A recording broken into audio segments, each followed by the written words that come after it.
Hi guys, it's Not You Not Me. Today I'm talking about something that we should be doing every time we head out of doors, and that's filling out a trip intentions form.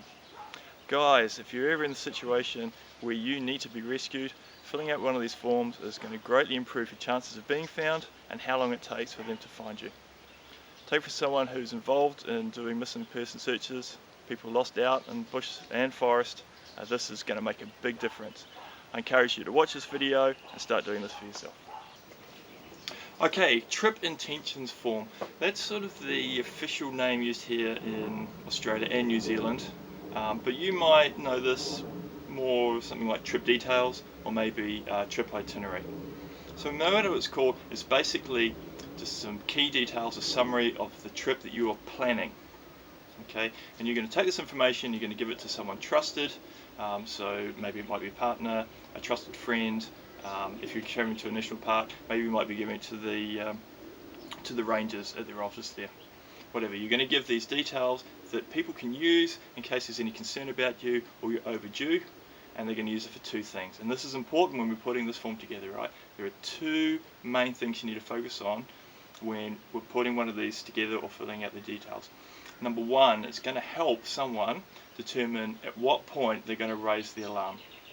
Okay, so if they're certain about the time that you thought you were going to get back, there's going to be a certain point where they think, you know, you've been overdue too long, and so we're going to raise it to the next level. So number one, this is going to be information to help someone make the decision of when do they raise the alarm, when do they contact the authorities and say we believe that this person is missing, or when you should be looking for them, or whatever. Number two, this is also very important. Once we've raised that alarm and we've said we've got concern about these people, we need to find them or do whatever, the information on there is going to assist those people determining where you are, you know, how long you can survive, where you are, what sort of equipment and stuff you have in it. So this information is really for the people who are going to be out there trying to rescue you. So remember, 2 points are, one, to help people determine when they need to raise the alarm, and two, when they've raised the alarm, to help anyone, you know, the emergency services or the rescuers find you, locate you, work out where you are, or at least a search area to start looking. Okay, so here we have a form that I've made up myself. I just did it in Word. I'll probably suggest that you find an existing form somewhere and use that as a basis and just change it around, add or take things off that you don't like. Make sure you give yourself enough space. So pretty simple here. We've got personal details here, obviously name, address, etc. on here, can go on here, emergency number. So this is really for when you're giving this to someone who doesn't know you. On here, important one often is car registration. So especially if you're going to park there, that's always a good one for them to check for whether your car is still there, whether you're still out. Trip details on here, obviously really important start and finish, and here we've got space for the location, so the start location and the finish location in case they're different. Okay, and then we have obviously the date and time, number of the party, description here.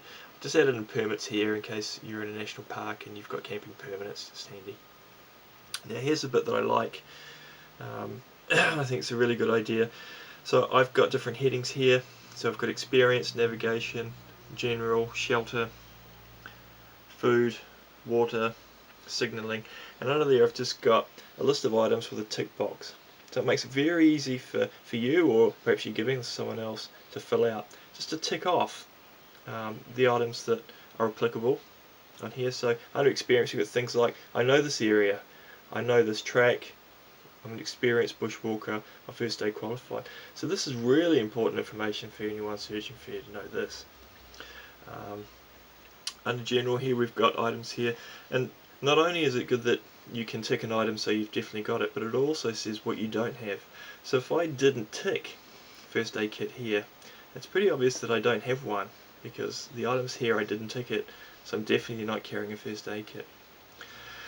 So in here we've got things like, you know, am I carrying wet weather gear, am I carrying cold weather gear, you know, do I have medication, etc. Under food, you know, have I got snacks, lunch, am I carrying anything more, do I have many days fuel, do I have anything to cook with. Navigation, did I go with a map, a compass, a GPS, a mobile phone. Shelter, am I carrying anything that I can shelter with, a tarp, a bivy bag. Signalling is a very important one, so If we're out looking for you, have you got any way of signaling back to us to let us know where you are? A signal mirror, a mobile phone, a radio, a whistle, personal locator beacon, etc. And then finally I've got some things about water, like how much water am I carrying? Do I have any purification tabs, water filter? This one can be quite important if you're out anywhere hot and humid, desert areas or tropical areas like we have in Australia. It can be very important to know how much water people are carrying with them. So there you go. It's not, nothing surprising here.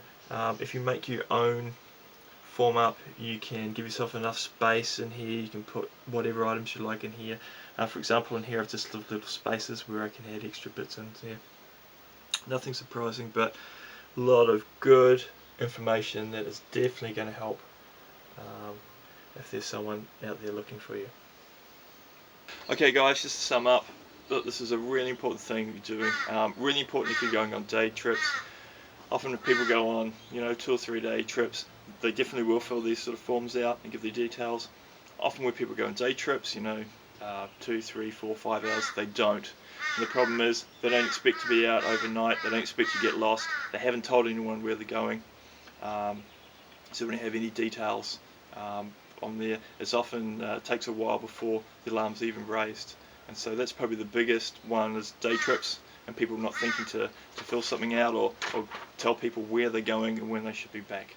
It's definitely always do that. If you do get in that situation, I'm telling you, it's going to make a big difference. It's going to increase your chances a lot, and it's certainly going to help people like me who are out there trying to find you. So please do it, encourage other people to do it, and try and make it simple for yourself, right? Tick boxes or whatever, so it's easy for you to do. It's not hard, it's not something that you put off, you do it every time. Hope you enjoyed. Cheers.